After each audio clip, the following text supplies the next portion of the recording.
Okay, so good afternoon, and it is live on our Master Your Emotions Challenge, and Uncle Ben is here. All right, so if you can see us and you can hear us, please do let us know. Right in the comment section, I can see hello, hello, hello, hello. Uncle Ben, you already have a lot of parents waiting. Just imagine that we're not here.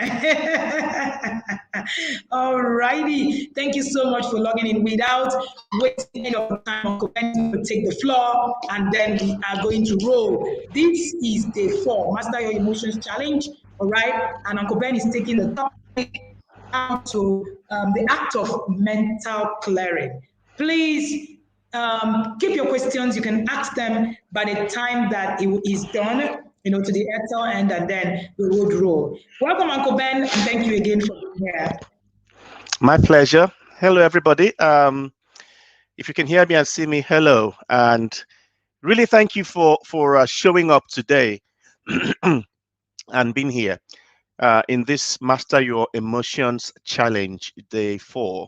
And this whole challenge has been about looking inwards. Remember the last time we showed that it's impossible to fill up any of these glasses from the other because it is empty. You cannot pour from an empty glass or from an empty cup. And the whole idea of this thing is to allow you to discover the resources within you that can help you to be able to provide resources for your children, because you cannot give what you don't have. And the last time we looked at what it means to be emotionally immature.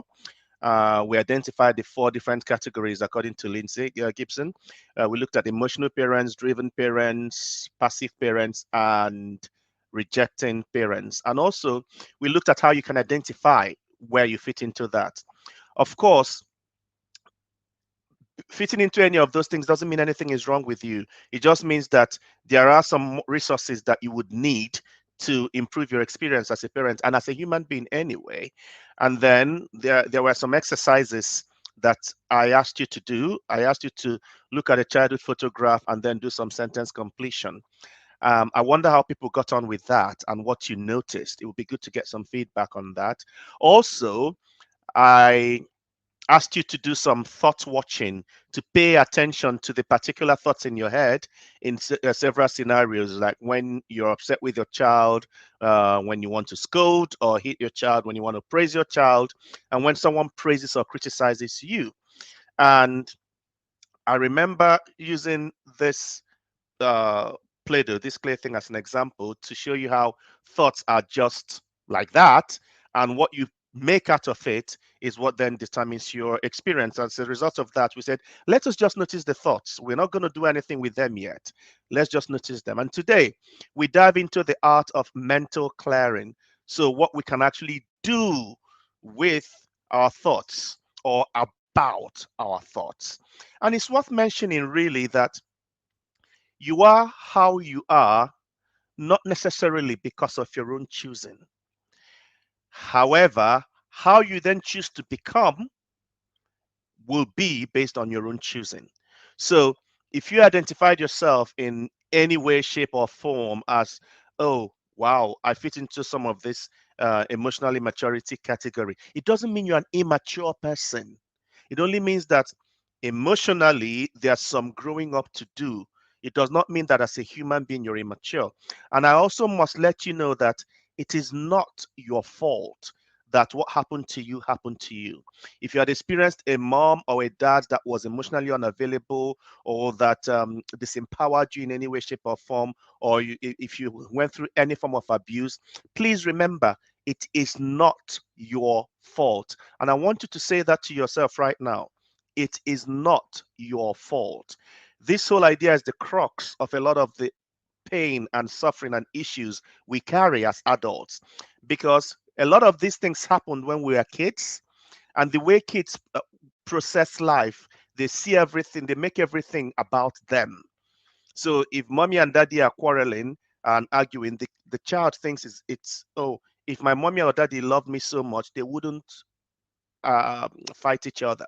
So when things happen, we tend to personalize these things as kids, and then we grow up thinking that something is wrong with us. So this is why I really need you to know that it is not your fault.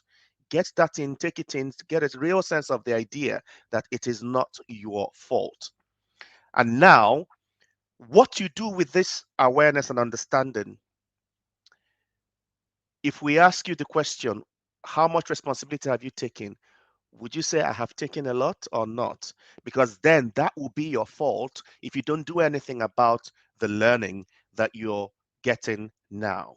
Okay, so how to remain clear in your mind while dealing with children? That's what we're talking about today, the whole art of mental clearing. And when we talk about mental clearing, what are we even talking about? We are referring to that process by which you sort out which of your thoughts are really yours and which have only been handed down to you by other people. Okay, let that sink in a moment. All the thoughts in your head, are they really your thoughts? If they are, how did you create them? Where did they come from? Thoughts are just electrical signals in the environment that tell your brain how to interact in the environment. So if the environment is very hot, you start to get thoughts of, gosh, it feels hot. Oh, I'm not comfortable here. Oh, I need more air. Those thoughts are because of the environment, right?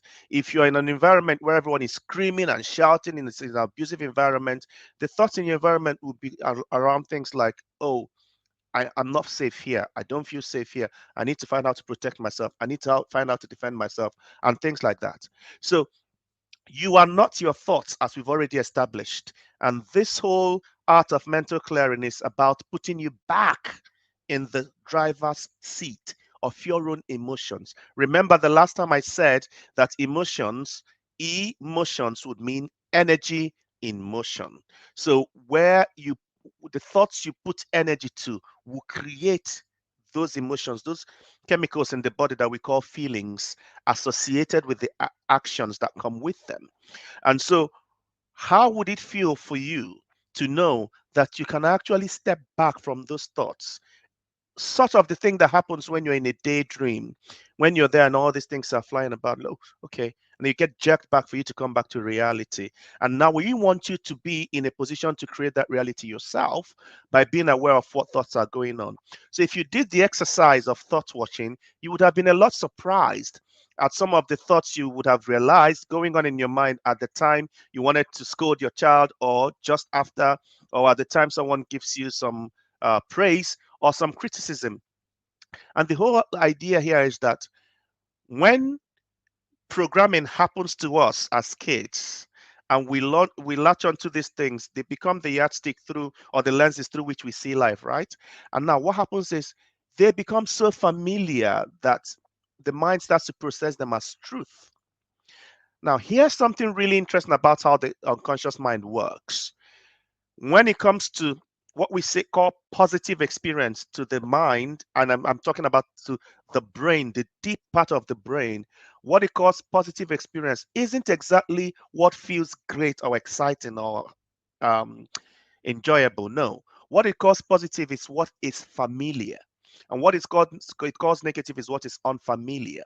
This is why you may find people who date the same idiot with different faces all the time, just because that's a familiar experience. And so the mind goes, this got to be positive. Or why change can be difficult sometimes. Have you been in that situation where you're telling someone something that you know is good for them, but they hear it, but they don't take it in? It's because they become used to something else. And the mind thinks, oh, if this has been repeated over and over, it must be good for protecting you. And it holds on to that.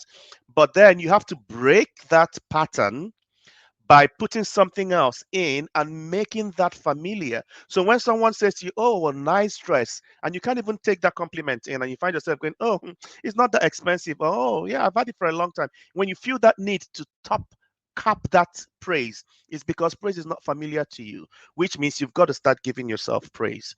Or if someone says something about your work and you get very angry.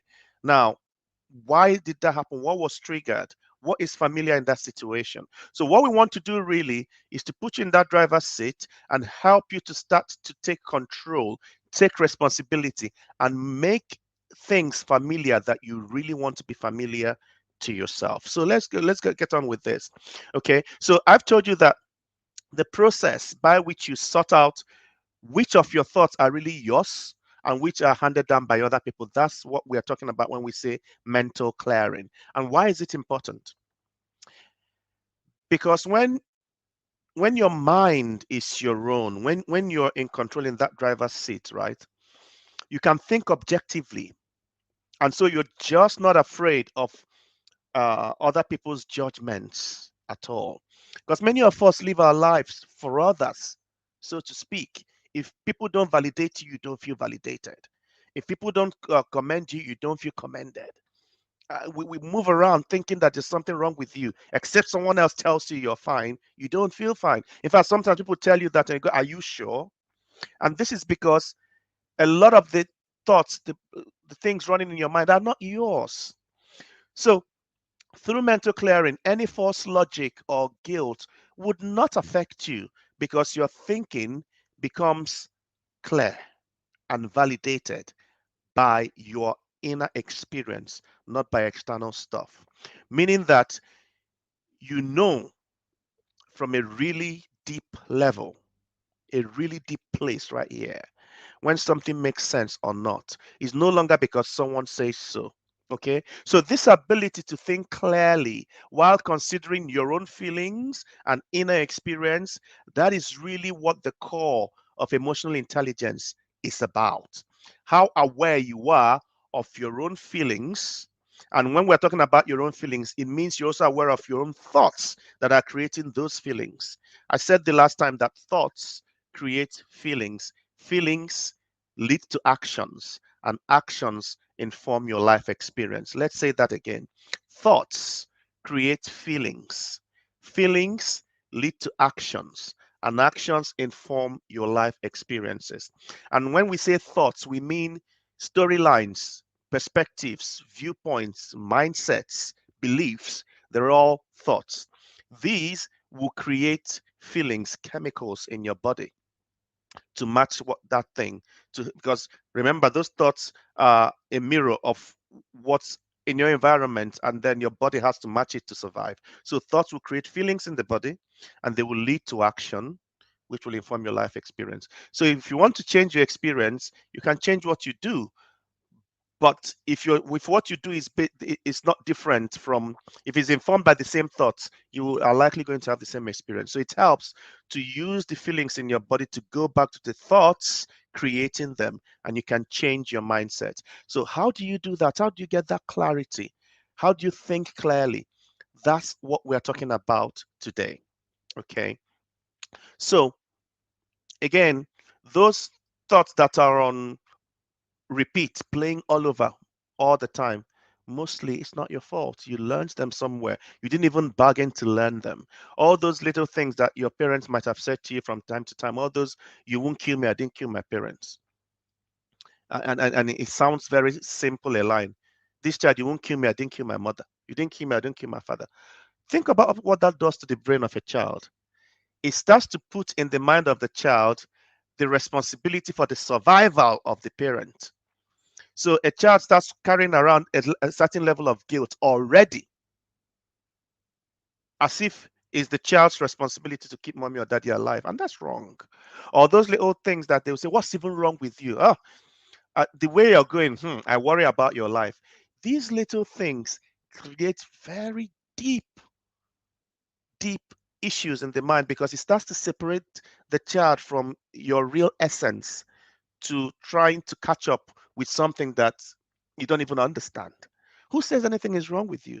A child is a child, should be allowed to be a child and do what children do, which includes being messy, uh, breaking things, losing things, being unsure sometimes, being very playful, being unserious, throwing tantrums. These are parts of being things that children must do. If you then not allow your child to do these things, or you make your child feel horrible for being a child, what type of adult would that child become? That child then ends up becoming the sort of adult that is not sure of themselves, that's always overwhelmed with stuff. I was working with a client recently, and uh, the simple case was this person had a very, very well placed position at work, but was almost suffering a nervous breakdown as a result. And when we went into it, what happened? We got right back to this person being a small child, that African child that had no opinion at home, and not having any opinion at home or any voice at home meant one thing. It meant that now that this person is an adult in a top position, couldn't understand, couldn't show that the responsibility of a whole organization depending on you, people older than you wanting your opinion. The little child in this person was so overwhelmed that the adult started to have a nervous breakdown, a real big situation. Of course, we had to sort it out, and they're fine now. So when we pretend like we're okay, we really aren't. There are those thoughts that wake you up at night, right? And those things you're scared of. So how do you clear your mind? Okay. And before we talk about how you clear your mind, what is it like to have a limited mind in the first place? So let me give you 3 words and tell me what story comes to you. The first word is rabbit. The second word is tires, like the tires of a lorry, of a car. And the third word is road, main road. So rabbit, tire, main road. For most people, these 3 words mean the story has a bad ending, right? Rabbit's about to cross the road, crushed by the tires, end of. Now, what if I tell you that the rabbit was about to cross the road, saw those huge tires, put one paw out, put the other paw out, and stopped the wheels from rolling, and flexed its muscles, pushed the lorry away, and crossed the road? You weren't thinking that, were you? And now that I say it, if you hear those 3 words again, you are running more than one program. Now, what I've shown you now is how, until I gave you the other perspective, there was one you were likely stuck with. That's the limited mind. That's how it works. Only 3 words. I didn't say anything else, but you made up a story. Have you wondered where that came from and why that was the choice? If you created a different story other than a sad one, well done. Again, why was it that one? Now, the point here is that there's always more than one perspective. There's always more than one choice at every moment. Okay? The thoughts that are not yours, here's how you identify them. The first one is they make you feel guilty. It's almost a different type of conscience, not your real conscience, because your real conscience is a guide, is not an attacker. It's not there to indict you or make you feel less than yourself, right? But these thoughts that are not yours, they make you feel guilty. For example, someone that grew up in an affluent environment where, yeah, there's money. We don't bother about food or anything. But then on the dinner table, you can't finish your food, and your mommy says to you, "Why are you being such an ingrate? Do you know that there are children who can't afford, whose parents can't afford 3 square meals, and you have this food, and you look at what you're doing with it?" And that repeats over and over and over. You then become guilty about enjoying things and making a choice about how much, as simple as food, you want to eat. Some people I know who became obese, who have weight issues, that came from this. They feel they must finish every food on their plate. Okay, so can you see how that simple line disempowers the child from being able to make simple choices like, I've had enough of the food now, and so on. So such thoughts make you feel guilty. So this sort of person, when you have food and you can't finish it, you start feeling guilty. And then it can even project onto other things. You have money, you want to buy something you really like, you start feeling guilty because all you're thinking, oh, but there are other people that don't have money, and so on. As if that's your responsibility. As if there's anything, you having money deprives another person from having money. It's not the truth. But these things are learned. So these thoughts can make you feel guilty. They make you feel stuck. When you have any belief or perspective or mindset that makes you feel stuck, that makes you feel like you can't do anything different, then that is not really your thought. You likely can't remember when you created that mindset. It was most likely handed to you.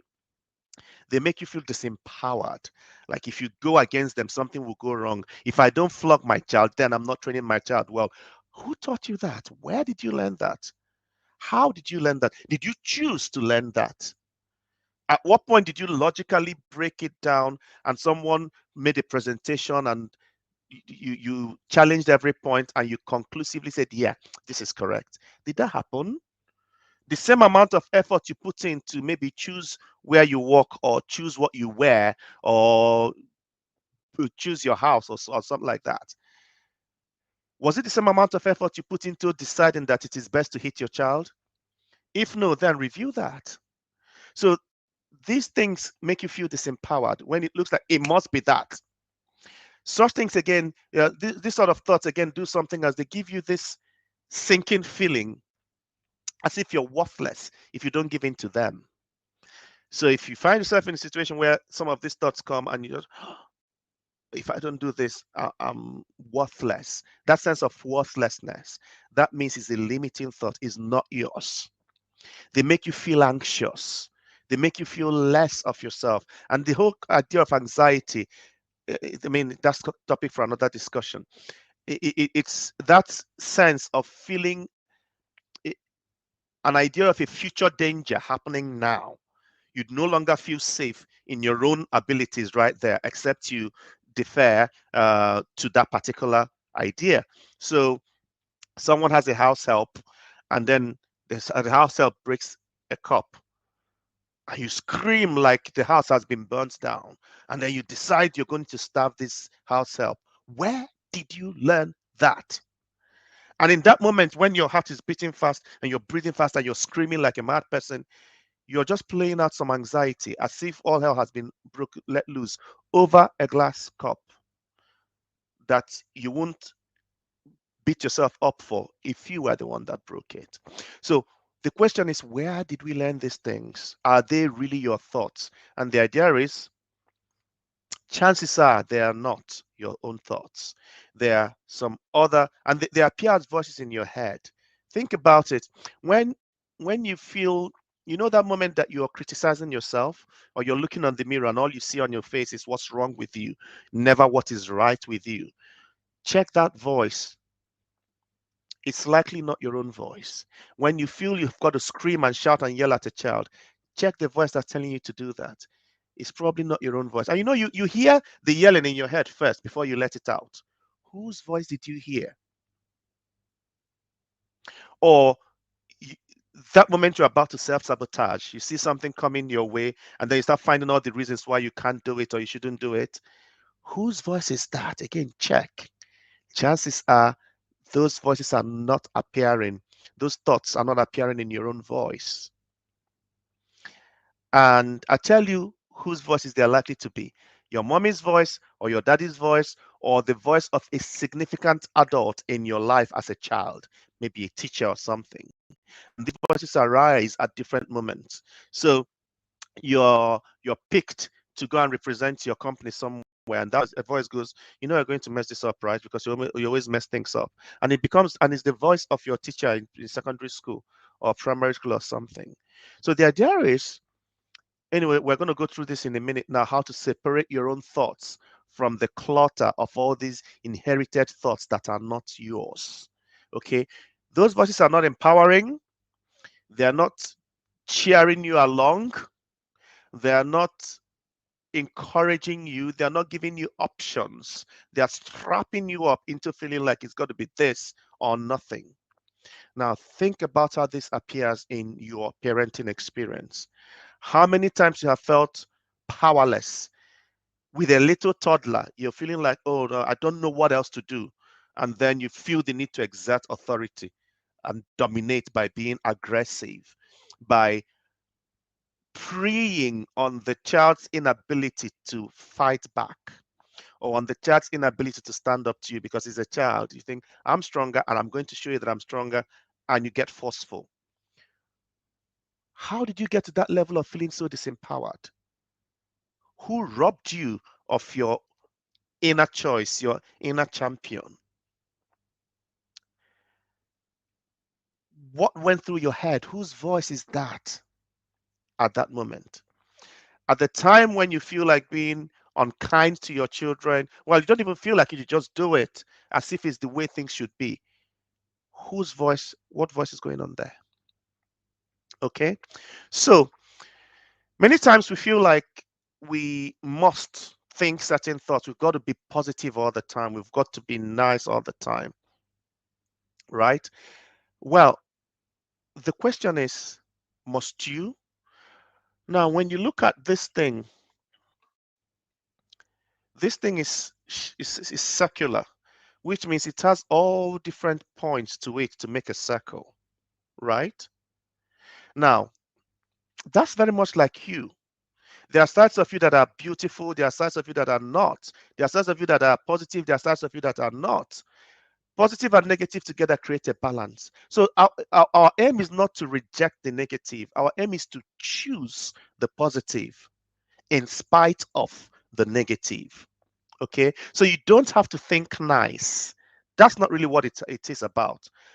Rather, you can choose to be nice regardless of whatever thought arises. So lay out the mat.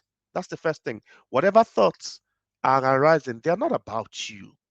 You can observe the thoughts and choose. So we've already done a thought watching exercise. So if you, one of the ways to declutter is to remember all thoughts are allowed to float through me, but I don't focus on all thoughts.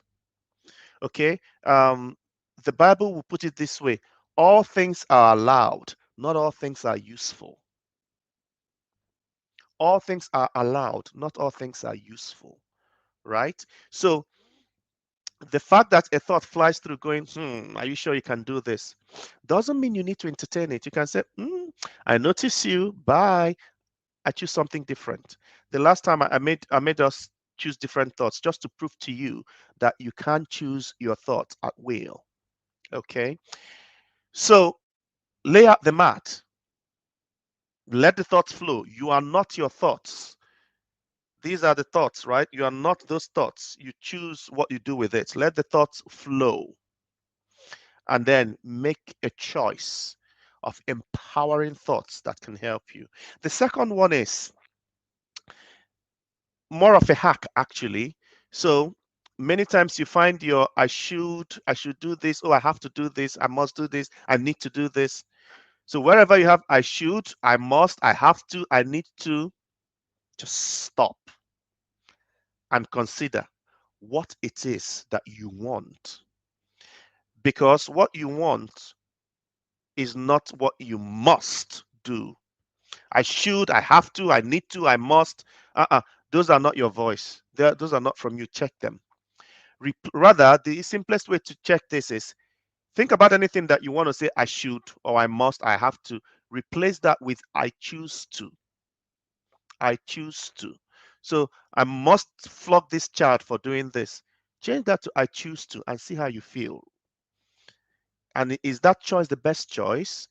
How did you arrive at that choice? How is that choice empowering you? Where is that coming from? So when you replace I should, I have to, I need to, I must with I choose to. First of all, you put your mind, you go back to the driving seat where you're the one choosing. Remember, we talked about responsibility the last time. Your response ability, your ability to choose an appropriate response that empowers you in that situation. So when you replace I have to, I must, I need to, I should with I choose to, then what you're doing is you're bringing in all the parts of your brain into that conversation. So think about some examples right now where you feel you must, you have to, and all that, and replace it with I choose to and see what changes. Remember, one of the things that I said about the nature of those thoughts that are not yours is that they make you feel stuck and disempowered. So literally, they strap you onto it must be this. But when you go to I choose to, instantly you are liberating yourself from the shackles of mindsets and thoughts that are not yours. I choose to. I choose to be nice right now. Means I could also choose to not be nice, right? But I am choosing to be nice. I am choosing to take this thing this child did as a teaching opportunity. Let me teach my child. Because if I don't teach my child, who will? The world will teach my child? Would I be in control of what my child is being taught? Most likely not. So I choose to. In fact, can we normalize the fact that being a parent means that you are just there working with very fragile molding material, but you're working with the nature of that material. So the way you handle clay is different to the way you handle concrete, cement, should I say. So You have these children, you are nurturing them, you're guiding them, you're bringing them up. First rule, not the way you were brought up, because you're not raising yourself. So, however you've been brought up, throw it away. You are not raising yourself. And if you're going to throw away how you are brought up, you are shifting things from your mind to develop a certain clarity of how you really want to do your own job. And that means you set your own targets, right? You come face to face with your own intention, your own desire. What does good look like? Why is that good? How did you come to that conclusion? You are pausing to review things and make a choice. Okay.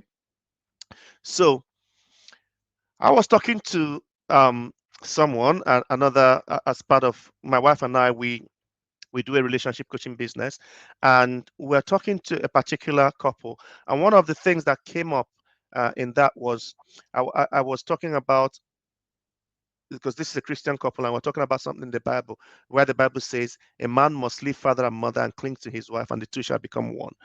And I asked their understanding of that, and I won't repeat what they said, but what I shared with them is leaving father and mother means you leave those mindsets that you were raised up with.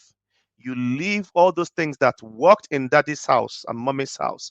You leave all those things because those things helped you to grow, but you're grown now. You don't need them. You don't need a tricycle anymore. You don't need a walker anymore. You don't need Pampers. You don't need a baby cot.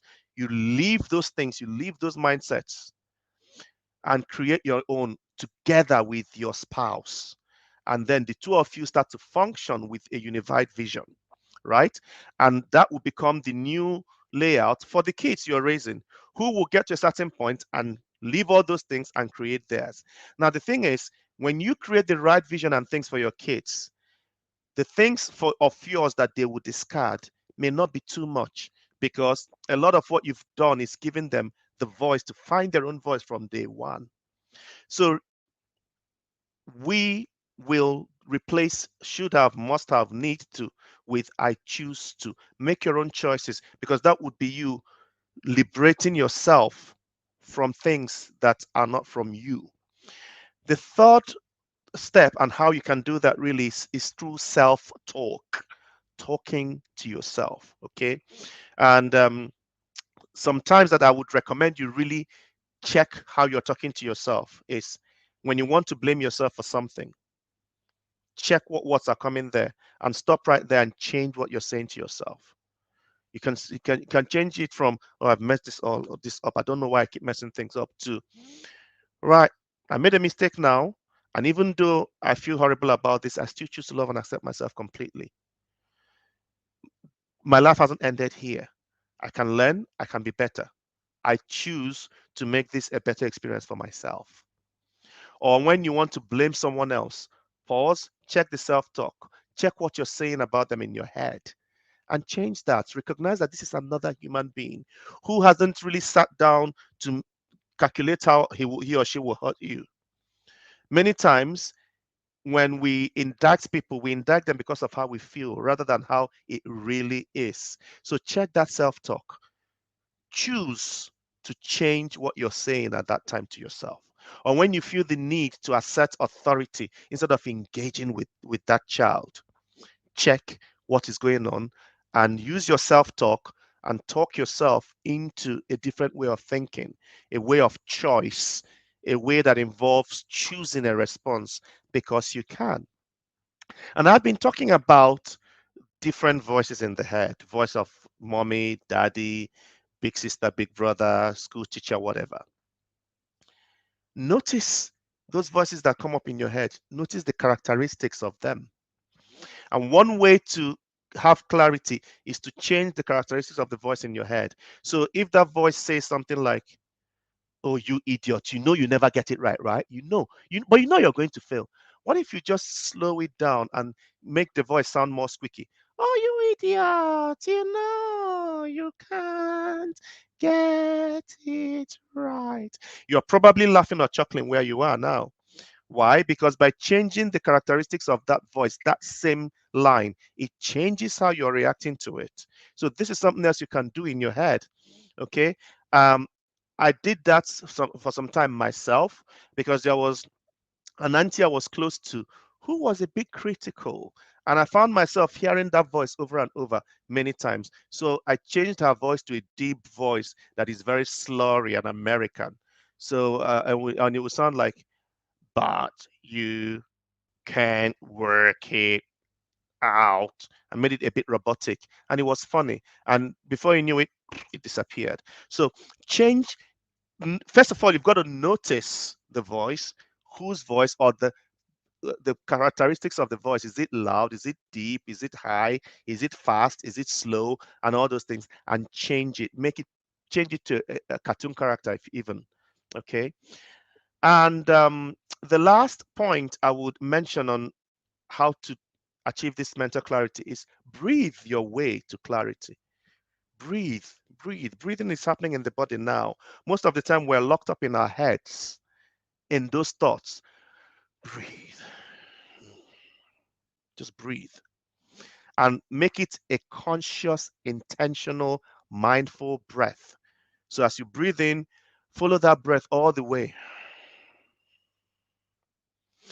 That will center you, that will clear your head. Let's do it right now. So what we're going to do is what I call calm and ease. And this is my gift to you, really, that you can use from now, right now, anytime. Okay. So how it works is when you breathe in, you think in your head, calm. When you breathe out, you think in your head, ease. So calm, ease, calm, ease. You don't say it out, you say it in your mind. So as you're breathing in, you say calm. As you're breathing out, you say ease. So let's do it now for 5 breaths. Are you ready? Let's go. In, calm, ease. Calm, ease. Keep going. Calm, ease. As you're breathing in, think calm. Calm, ease. One more. Calm, ease. Very good. If you did this exercise, what you would notice is that your mind just calms down. The noise just settled. And that's because that breathing connects different parts of the brain immediately. You see, when we're in different states of mind or emotions, different parts of the brain are active and some parts are switched off. For example, when you're angry, the part of the brain for logical processing switches off. You cannot be creative while you're angry. You cannot think properly while you're angry. Same thing when you're afraid, and so on and so forth, right? So, and when you're excited and happy, the part that reacts to stress is switched off.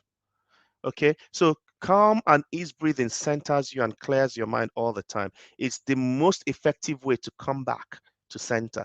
And you know what's magical about it? You can do it anytime, anywhere, and people don't even need to know what you're doing. They won't even know. So those children are making noise or they are frustrating you. Breathe. Just do a bit of calm and ease. Your eyes can be open or closed, doesn't matter. Do it 5 breaths, and you choose. You say to yourself, before I speak, before I shout, I'm going to breathe. Just only 5 breaths. Do you know what? In fact, let me do 10. You find out that by the time you calm that part of your brain down through that breathing, you see things differently. The reason we react that way is because instantly, whatever happens triggers the little child in you, takes you back to when you were a child, and you react to that instantly without knowing. But when you breathe, you remind yourself that you're this is 2021, you're an adult now, and you can choose what to do. You mustn't, you don't have to, you shouldn't do a particular thing. You can choose your response. Okay, and it helps you at the same time to decide what self-talk to have, because at the end of the day, the real aim is that at every point in time, at every point in time, you are able to show up in the best version of yourself, the ideal version of you. The reason why we regret things is that at such moments, We're not there in an ideal version, right? We do things that disempower us. Then that disparity between who you really are and who you acted out creates an imbalance that it's not comfortable. That's why you feel bad. But when the two are aligned, you feel great. Those moments when it looks like time has stopped, you're just having fun. You're in full alignment. You're right there with who you truly are. And who are you really? Well, let's start with the fact that you're the perfect image of a perfect creator, not flawed, nothing wrong with you. Who are you? You are the one that observes all the different changes happening around you and you just narrate them. So when you are narrating, oh, this is really annoying, remember you are not annoying. There are different things. Okay. Who are you?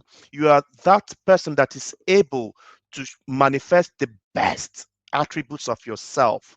You are the one that can choose. You are the one that can be your own cheerleader. Change that voice in your head from being critical to cheerleading. When was the last time you told yourself, well done? When was the last time you said beautiful things to yourself? When was the last time you said to yourself, I matter, I'm important, I'm enough, I got this, I'm okay, it's all right for things to be the way they are, I'll get through this, this too shall pass? When was the last time you really, really were kind to yourself? You are the person that has the ability to be kind to yourself and to people around you. And that's what being in an emotionally balanced place represents. You are the one that breathes. You breathe in all the time. Are you aware of that? Okay. So you are not that damaged failure that is waiting to explode. No, because you're actually a bundle of success waiting to happen. Can you recognize that? Can you recognize the greater part of you that is really hidden deep inside? Can you find that inner peace that exists anyway? It's inside of you. That's why sometimes when you sleep, there's nothing you feel other than peace, because where did that peace come from? You're listening to me right now, and perhaps at this point in listening to me, you feel a certain sense of serenity. Where did that come from? I didn't give it to you. It's inside, it's who you are. Okay? So, as I conclude now, the whole idea of this is remember that you are not your thoughts. And a lot of the thoughts and storylines and viewpoints and perspectives that you hold are not even yours. You inherited them. You didn't even acquire them. You didn't even choose them. They were given to you. But you're an adult now, and you can choose to discard all the storylines and viewpoints that no longer serve you, that are not helping you, those that make you feel stuck and disempowered and make you feel needy and make you feel like things are your fault. Discard them. You can choose. You're an adult and you understand. You're hearing this now and you're feeling those resources bubble up, realizing that you're much better than you've ever thought you were. Okay. And that's what the exercise from this session also is, to lay out the mat for whatever thought arises and then choose and use your self talk. Change the characteristics of the voices in your head. Breathe your way to clarity, calm and ease, especially with your children. Know that those children right there in front of you are developing their map of the world based on what they see you do. And because you can't pour from an empty cup, but now you're topping up the cup through this particular challenge, I wonder the excellent things you're going to start to give to your kids because you first give them to yourself. How much you're going to reparent yourself by being kind to yourself, by changing what's going on in there so you can really be there properly for your kids. And I know that this is a short challenge, right? It doesn't really, it merely scratches the surface of this, right? But then for those who really are serious to take this further, you know where to find me and Wendy, right? You can get yourself into the Inner Circle program where we can dive deeper into this, okay? Or on specific coaching programs with myself. So the idea is you are in the driving seat. You have choice and you can start now to be who you really are. So let's leave it at that for now. Thank you very much. And we've got time for a few questions.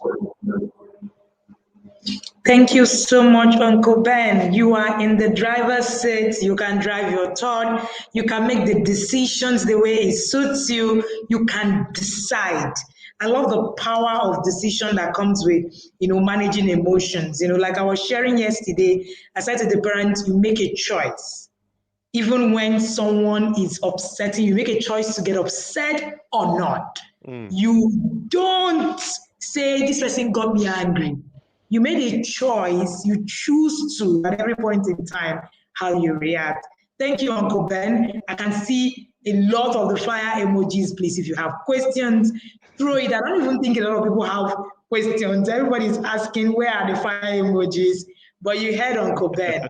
The same thing Uncle Ben said here, I also said yesterday, this barely scratches the surface. The truth of the matter is that this 4-day challenge is going to put you in a space where you begin to rethink a lot of things, but you need a process. You actually need to walk the process.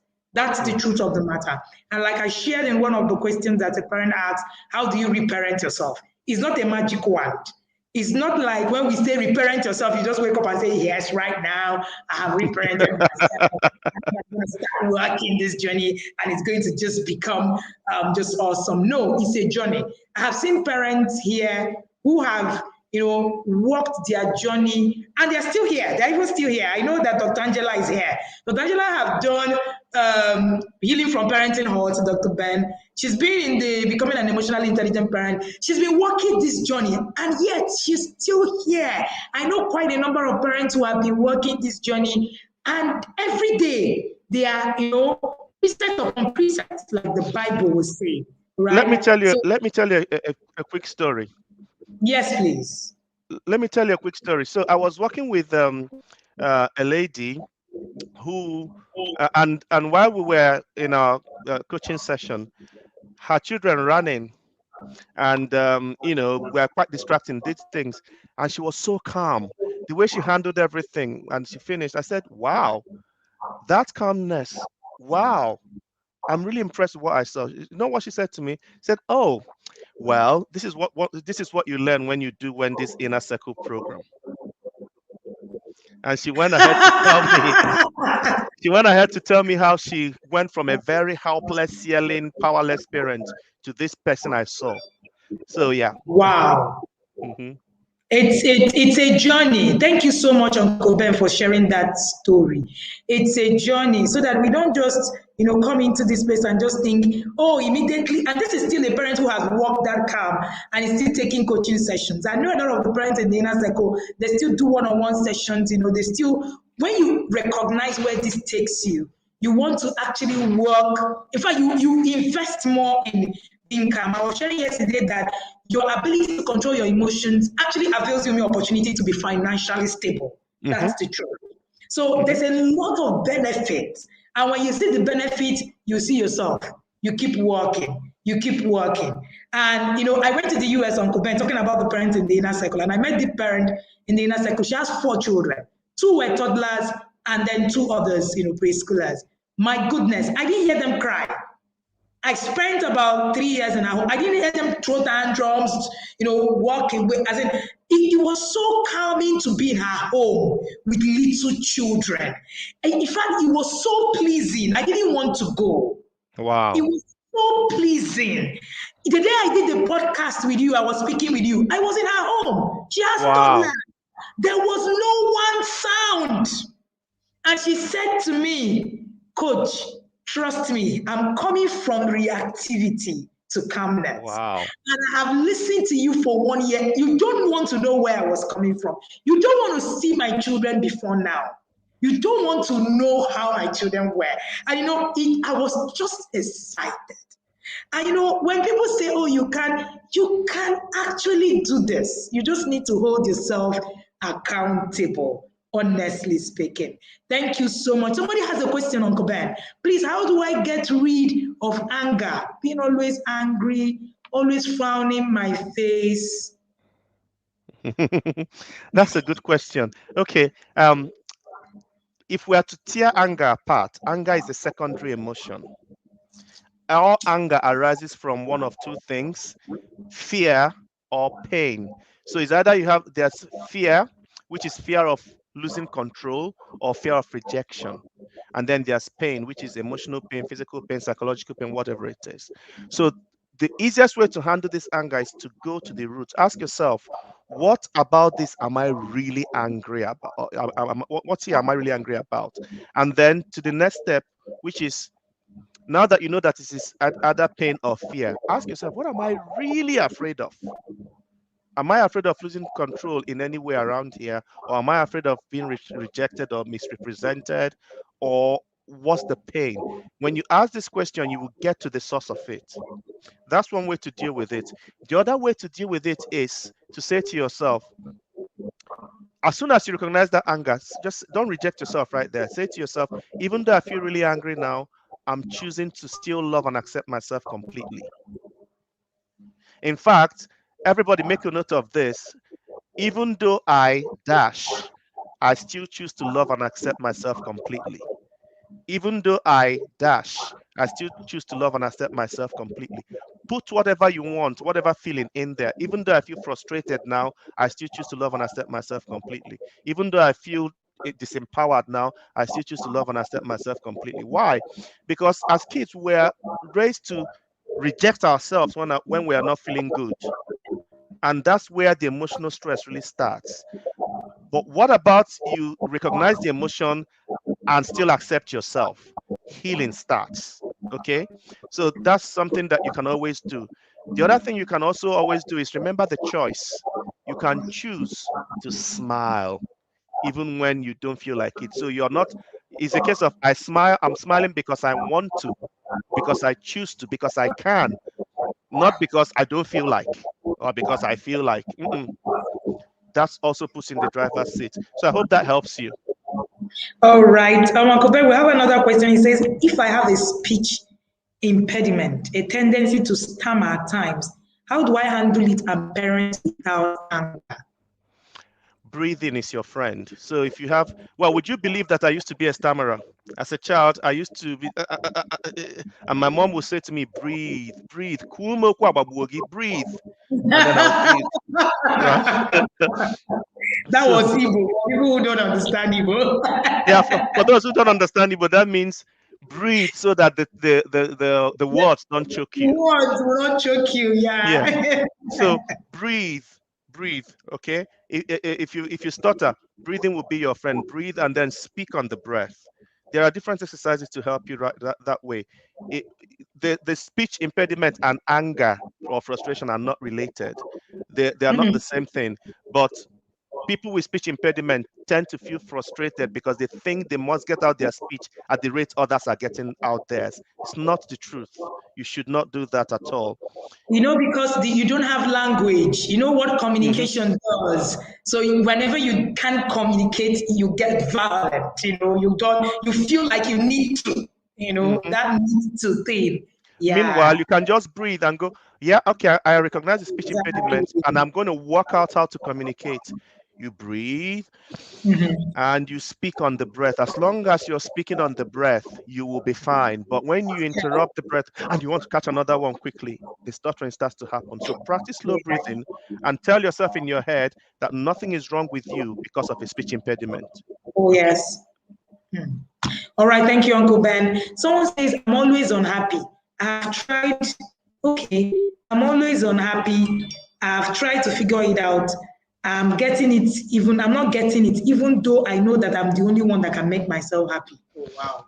Okay, that's exciting to hear because you know you're the person or the one that can make yourself happy and you're not getting it. What does that mean? Well, a man was chased by dogs once, and he was chased by dogs in a field, and he became scared of dogs. And then he grabbed some stones. Each time he would put stones in his bag. He had those stones, saying, when I see dogs, I'm going to stone them. No dog will attack me again. And then he goes to visit this friend in a big compound that had fields. And then he had stones as well. And someone said, why are you holding those stones? He goes, well, just in case I see a dog. And they say, well, there are no dogs here and you're safe. And so he let go of the stones. Okay. Recognize your own safety and what you need to let go of, and let go of that thing.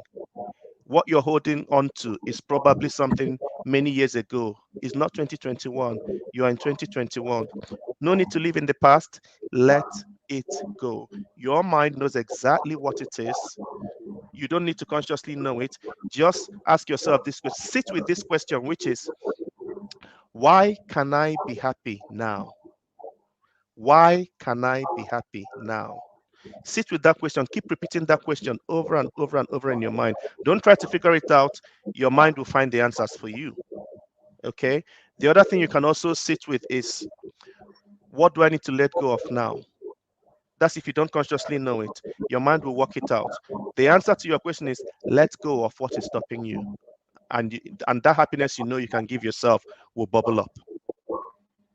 Thank you, Uncle Ben. And I don't know how many more minutes you have. We have 3 more minutes. I'm going to put up maybe 2, 3 more questions. So Yeah, that we'll take 3 more questions and that's it. Sorry, guys. All right, great. Okay, so someone says, oh, so this person is saying that she's an orphan, or she became an orphan at 7. She was raised by people. I need to talk. I need a one-on-one session. Amara, please just reach out so that we don't kill time on that. How do I handle a stubborn child when using a calm voice, and even when you choose to smile, still prove stubborn? Well, the mere fact that you're labeling the child stubborn is the problem.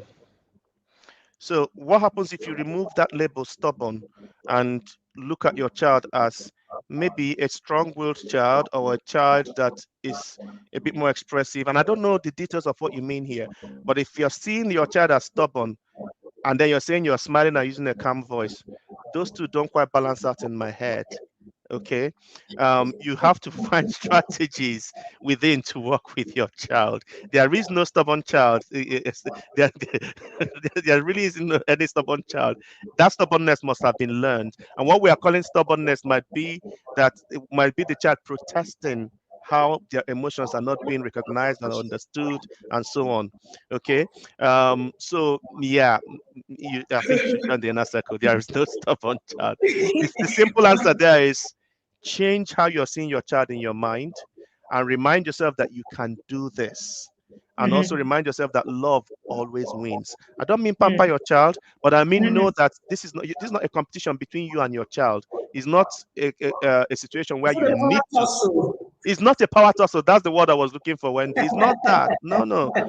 It's it's about working with the child. Do you really understand what the child wants? Have you really understood that? In fact, do you understand what the child feels? I don't know how old the child is, so I can't give a specific thing there, but if I knew, I could help you. It's your job to go back to the drawing board and delete that word stubborn or any other negative labels, and recreate what will help you feel in control of the situation, because you are. Okay? I know you would have something to say to that one, Wendy. You're frozen.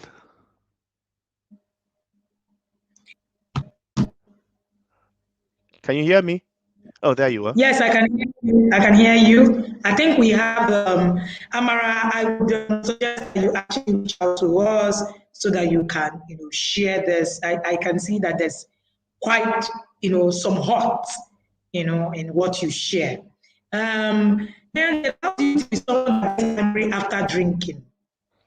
Sorry, I didn't hear that question. Say it again. How do you deal with someone that gets angry after drinking? Someone that gets angry after drinking. After drinking what? Are we talking about drinking water or drinking alcohol? I suppose it's drinking alcohol. Well, when you drink alcohol, you're in an altered state of consciousness anyway. So getting angry is not abnormal, because obviously you're disconnected from reasoning. So the first thing I would say is the person should stop drinking. Because I can't help you if you're drinking, right? If you're drinking, the substance is in control, not yourself. So cut out that substance first of all. Find out what you're trying to numb. There's something you're trying to numb emotionally with the drink, and face it first of all. So remove the drink. You don't need it if you want to have that clarity. I think let's start from there. Awesome. So for you to be in control, you actually need to keep telling yourself that you are in control. Everything is in you, Uncle Ben. I don't think that we have any other question. Did you have an assignment for this module? I think I heard you mention something Yes, earlier. yes. So the assignment is what I talked, I presented in the talk, which is those things, those steps to practice. Okay, lay out the mat for the thoughts. Choose. You're in a position to choose. Use your self-talk and be your own cheerleader. Speak to yourself in ways that empower you. Realize you must not hold on to the old perspectives, and then most importantly, breathe. Calm and ease. Everyone should practice that. Aim to get up to 5 times in the day where you intentionally do calm and ease breathing. That, I think, let's make that the assignment really. So practice those things, and you will find your life really, really, really starts to change. Awesome. Thank you again, Uncle Ben. And this is the end of Module 3. We hope to see your conversations right in the community. If you need a lot much more, and of course, we know that this is going to bring up a lot of emotions. All right, in the past 2 days, a lot of people have shared a lot about how they feel currently, what is happening to them, and all of that. Okay, and then everything that you need to do. I'm also going to share with you, if you want to book a one-on-one session with either of us, I will share with you details on how you can get to Uncle Ben as well, so that you would get help if you need, like the parent who was sharing with me about her father's well-being squandered and all of that. You would need to actually reach out. Please reach out if you want to. Just reach out to us, please. All right. If you want to go through, an intense session, this scratches the surface, really. But if you want to actually walk through this journey, then you want to commit to it. Then you want to actually do something differently. Then you want to actually work it out and be held accountable through your process. And like we announced day before yesterday, the Inner Circle program has fully been opened for registration. You want to register and walk through your journey. You want to be like these parents who are sharing daily, seeing that this is where they are, this is where they've gone to. It helps you understand a lot of things. It helps you build better marriage, helps you build better relationships with people, helps you actually even look at your finances and make it, and work it out even better. And then it helps you live healthier. Sometimes people come to you, helps you manage stress a lot more better. Yesterday I shared that, and I was saying that people come to you and say, how do you manage your time? What do you do? And all of that. But you find out that when you are actually in control, you are able to use your 24 hours better than when you're not. So there's a lot of advantage to work this journey, a whole lot. So do not just leave this to chance. Do something. I'm not going to go on and on and on with you with a lot of conversations, so that you will get time to actually process the fire that Uncle Ben has, released today to us. So I will let you go, and then I hope that you enjoyed this module. Hit the like button, all right, if you enjoyed this module, and also share your favorite emojis right in the comment section. I hope you're getting value for being here, your timing, and all of that. All right, so tomorrow we are going to have the Q&A session. We're going to be telling you what time we're going to be having this session, and we will be I'm going to be live with Uncle Ben. Together, we're going to take this session. Questions, just bring in your questions, that you're going to have. It's going to be an hour intense Q&A session for this emotional intelligence, Master Your Emotions Challenge, all right? And we are going to have a lot of, conversations, coming up, from there and all of that. Thank you so much for trusting that we can do this with you. Let's see in the community on WhatsApp, and we take it from there. Remember to do your exercises, your assignment. This is actually what takes, what gives you the result. And most importantly, please take action. Take action. Do not just live here and just say, oh, well, the Master Your Emotion Challenge, we've done it, we've learned it. take action, do something. Don't leave your parenting to chance. Don't leave your life to chance. If you find yourself always getting reactive, there's something wrong, you need to work on it. And I'm so happy and glad that you came for these sessions. So I'm sure that a lot in these whole 4 days have actually, you become more conscious of a lot of things, and that's actually progress in itself. Thank you so much, everybody, and do have an amazing, amazing day. Thank you, Uncle Ben.